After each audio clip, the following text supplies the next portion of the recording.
sebetulnya berarti nafsu itu harusnya dipangkas, dihilangkan, atau kita berusaha hilangkan dia, atau diolah. A'udzu billahi minasy syaithanir rajim. Bismillahirrahmanirrahim. Wal fajr wa layalin 'ashr wasyaf'i wal watr wal laili idza yasr hal fi dzalika qasamun lidhi hijr alam tara kayfa fa'ala rabbuka bi'ad irama dhatil 'imad التي لم يخلق مثلها في البلاد وثمود الذين جابوا الصخر بالواد وفرعون ذي الأوتاد الذين طغوا في البلاد فأكثروا فيها الفساد فصب عليهم ربك سوط عذاب إن ربك لبالمرصاد فأما الإنسان إذا ما ابتلاه ربه فأكرمه ونعمه فيقول ربي أكرمن وأما إذا ما ابتلاه فقدر عليه رزقه فيقول ربي أهانن كلا بل لا تكرمون اليتيم ولا تحاضون على طعام المسكين وتأكلون التراث أكلا لما وتحبون المال حبا جما كلا إذا دكت الأرض دكا دكا وجاء ربك والملك صفا صفا وجيء يومئذ بجهنم يومئذ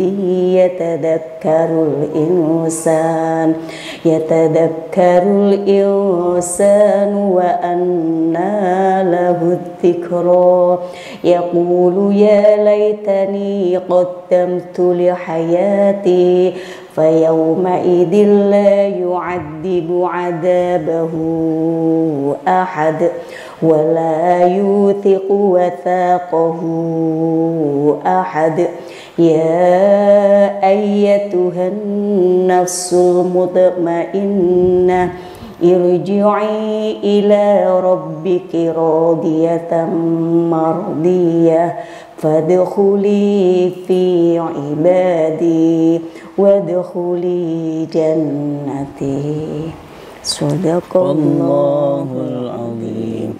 Ini ada satu ayat yang bagus, sahabat semuanya. Ya ayyatuhan nafsul mutmainnah irji'i ila rabbiki radiyatan mardiyah. Nafs atau jiwa ini juga sebetulnya memang ada beberapa unsur di dalamnya. Nah, kalau dalam Al-Fajr ini ada yang namanya mutmainnah, dia tenang. Ada juga yang lain, misalkan di juz 13 awal itu ya, innan nafsa la'ammaratun bisu. Jadi memang nafs itu ada tiga. Ada ammarah bisu yang memerintahkan pada keburukan, dan yang kedua ada lawwamah. Lawwamah ini dimana kalau kita melakukan keburukan dia mencela. Kalau yang ketiga mutmainnah. Nah, dia ini nafs yang tenang, dia tidak mudah terbawa oleh keburukan, tidak mudah terbawa oleh hawa nafsu. Hawa nafsu yang mengajak pada keburukan dalam hal ini. Nah, pertanyaan lanjutannya adalah, sebetulnya berarti nafsu itu harusnya dipangkas, dihilangkan, atau kita berusaha hilangkan dia, atau diolah? Maka jawabannya adalah diolah. Kenapa? Karena sejatinya kalau misalkan nafsu dicabut, nafsu bisa bikin orang mati. Karena begini, kita bisa makan, bisa minum karena ada nafsunya gitu. Pengen makan, pengen minum. Kalau misalkan nafsu ini dicabut, kita lapar terus nggak ada keinginan buat makan, maka secara nggak langsung akan merusak metabolisme dan mekanisme dalam tubuh kita sendiri, sehingga diciptakan rasa lapar dan nafsu makan tadi. Tapi tetap apapun yang berlebihan pasti itu akan membawa pada keburukan. Misalkan, makanya Nabi bilang makan sebelum lapar, berhenti sebelum kenyang. Itu maksudnya adalah ya kalau makan jangan kalap juga gitu. Jangan apa aja digares. Digares lah itu bahasa Betawi. Dimakan semuanya. Dilahap semuanya. Akan jadi penyakit juga. Maka secukupnya aja. Nah, ada pentingnya tetapi tidak boleh berlebihan. Begitupun dalam aspek seks misalkan. Ya, ada hasrat ada, nafsu ada. Tapi kalau kebablasan juga bakal bawa penyakit. Tapi kalau dihilangkan, gak ada misalkan. Sampai dilarang misalkan untuk menikah dan lain sebagainya gitu. Itu akan menjadi masalah. Karena ada sesuatu yang tidak tersalurkan. Jadi ini penting tetapi mesti diolah dengan baik. Dan nafsu juga bagian dari nikmat yang Allah berikan kepada manusia. Tetapi harus i'taikul lidzi haqqin haqqah. Menempatkan segala sesuatu pada porsinya masing-masing. Yang kedua adalah nafsu ammarah bisu atau nafsu lawwamah yang mencela ketika kita berbuat buruk. Ini proses ini bisa hilang kalau misalkan kita terbiasa mengiyakan diri, terbiasa membiarkan diri kita mengikuti ammarah bisu, maka sinyalnya akan mati. Harusnya setiap kita berbuat buruk itu ada strumnya. Strum ini dalam artian ketika kita pertama kali melakukan kesalahan itu mesti ada gemetar atau takut atau tidak nyaman lah pokoknya. Rasa ketidaknyamanan ini bisa hilang kalau kita terus melatih diri kita terbiasa dalam berbuat buruk sehingga konslet. Gak ada strumnya lagi. Gak ada getarannya lagi ketika melakukan perbuatan buruk. Maka ini hati-hati. Dan di ayat ini orang yang akan dipanggil untuk masuk ke dalam surga itu orang-orang yang bernafsu dengan mutmainnah. Memiliki nafas mutmainnah, jiwanya tenang. Irji'i ila rabbiki radiyatan mardiyah. Dia akan kembali kepada Allah dengan keadaan penuh ridho dan diridhoi. Atas apa dia diridhoi dan diridhoi oleh Allah? Ya karena sepanjang hayatnya, sepanjang hidupnya, ia berusaha mengendalikan dirinya, mengelola dirinya untuk tetap taat kepada Allah, juga tidak berlebihan dalam berkegiatan, tidak berlebihan dalam bermaksiat kepada Allah Subhanahu wa taala. Maka panggilan indahnya adalah fadkhuli fi ibadi wadkhuli jannati. Masuklah ke dalam hamba-hambaku.